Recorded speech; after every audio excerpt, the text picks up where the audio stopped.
Shalom, welcome to Rob on the Rock. I'm Rob Vanoff. Today I want to look at a short clip released by Jordan Peterson featuring Dennis Prager, who has produced a commentary on the Torah. And he's talking about the command about thou shalt not kill, thou shalt not murder. So I want to share this clip and then correct Dennis Prager. He's in desperate need of correction, but I'll show you how. Got anything to say about thou shalt not kill? It'll be brief. It's an incorrect translation, but I don't blame the King James people. I do blame any modern translator who translates it as do not kill. It's do not murder. Hebrew has two words for homicide or for killing, just as English does, kill and murder. In Hebrew, harag and ratzach. This is ratzach. It's clear it's do not murder. Murder is illegal killing. There is legal killing. You can kill an animal to eat it. You can kill a human in self-defense. So if it said do not kill, we would have to be pacifists and vegetarians. I've been a fan of Dennis Prager for a lot of things, but not interpreting the Bible. When it comes to clear thinking, philosophical points, history, even some social commentary, I'm fine with Dennis Prager.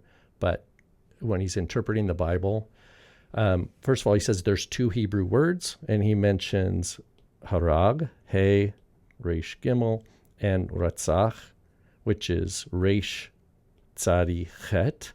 And he's correct that ratzach is the one used in Exodus 20, Deuteronomy 5. He says there's two words in Hebrew to kill. Well, there's actually at least two more.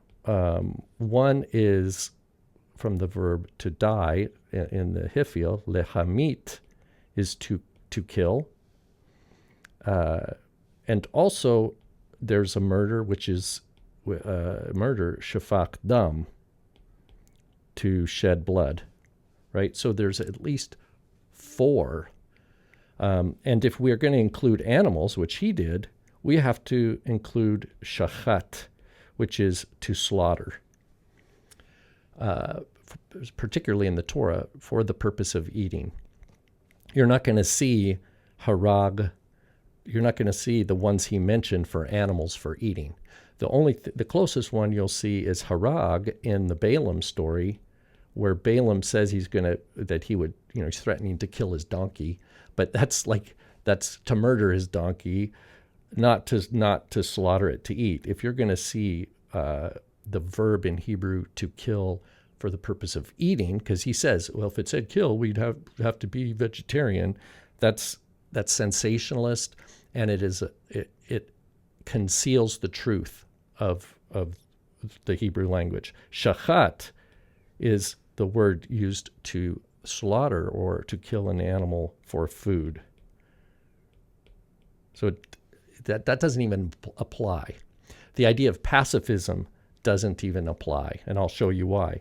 He dismisses thou shalt not kill by saying ratzach is for legal or illegal murder, illegal killing. And harag, he doesn't really say too much about. Well, I just want to show you, if we go to just harag alone, and we're going to look. Well, look, Cain, he killed his brother. Vayahargehu. This is from harag right here. Genesis 4:8. Cain murdered his brother, but it's harag. It doesn't have to be ratzach. And this is not, this is illegal killing. Harag is used for illegal killing, just like ratzach. We even hear it again at the end of Genesis 4, where Eve gives the reason for the name Seth, because God has Seth, right? Shatli, Elohim, another seed in place of Abel. For Cain killed him. Ki harago Cain, from harag, murder. We see it again where Esau, he's conspiring in his heart. He says, I will kill Jacob, my brother. Aharga. That's not a legal killing. That's illegal killing. And it even again in verse 42 of that same chapter, when Rebekah hears, she sent a message to her son Jacob. Behold, your brother Esau is consoling himself concerning you. He's planning to kill you. He doesn't use ratzach. It's lehargecha. Lehargecha, actually accent on the gimel there, but it's hey resh gimel, harag, illegal killing. If you just listen to what Dennis Prager says, it sounds like ratzach or leratzeach is the only way to say illegal killing. When the brothers, Joseph's brothers, conspiring to kill him, or they are talking about it, they use harag. They don't use ratzach. So this is it's a false excitement that he has here. 2 Chronicles 24:20, it talks about Zechariah who is murdered. He's the prophet that says he speaks against the leaders of the people. And if you go and read this, it says they conspired against him at the command of the king. They stoned him to death. So here it's not a verb for kill. It's literally they stoned him with stones. But then it describes, thus Joash the king did not remember the kindness which his father Jehoiada had shown him, but he murdered his son. And this is vayaharog et bano, harag. So harag is clearly used for murder, illegal killing. There's nothing wrong with translating that as just as kill, harag, kill. Now, it's true that lo tirtzach, I think I vocalized as a PL earlier, it's actually called lo tirtzach, the same for Deuteronomy 5. Lo tirtzach, you shall not murder. Well, this is the NASB, resh tzadi chet. It means you shall not illegally murder, but it could equally say lo taharog. It would not be a different meaning.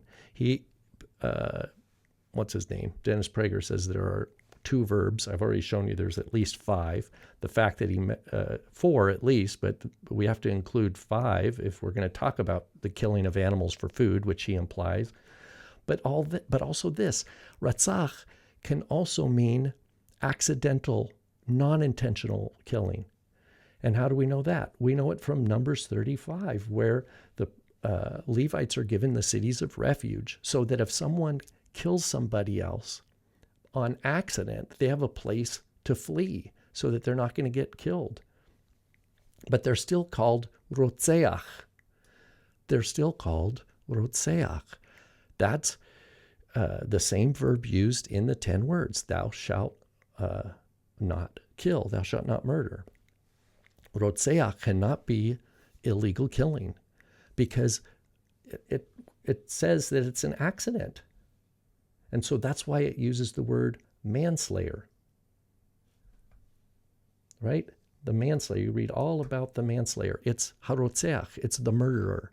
But remember, it says because he didn't do it with intent, he can flee and to a city of refuge. And as long until the high priest dies, he's not going to be put to death. And then once the high priest dies, he's able to leave, and there's no death penalty for him. Why? Because it was an accident.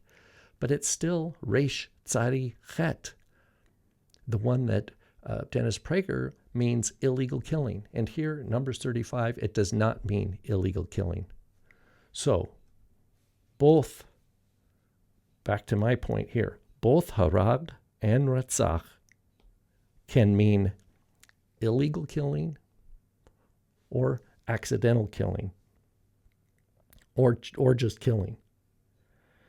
Plus, we have these additional lechamit, to put to death, shafak dam, that's another way to say murder, to shed blood. And then finally, shachat is to ritually slaughter for the sake of food, for the sake of meat. So, and the reason I mention both Abel and Zechariah in the Second Chronicles is that they both die by means of harag, which is illegal killing, not the word used in the 10 words, but it means the same thing, is because Yeshua says these are innocent blood, the shedding of innocent blood, which is murder. So Dennis Prager wants to make this distinction between these two Hebrew words, harag and ratzach, just like we have kill and murder. They don't go together. And besides, his own tradition, the Targum, that's the Aramaic, Targumic Aramaic. That's not a Christian tradition. It's a Jewish official translation. Uses the same verb for both. So while Hebrew has harag and ratzach, in these cases, like with the 10 words and with Cain killing Abel, Esau says he's going to kill his brother, or thou shalt not murder, the Targumic Aramaic uses katal, kuf, tat, lamed, for both. So if Dennis Prager has a complaint, he needs to go to the Aramaic Targum of the Jewish tradition and register his complaint there.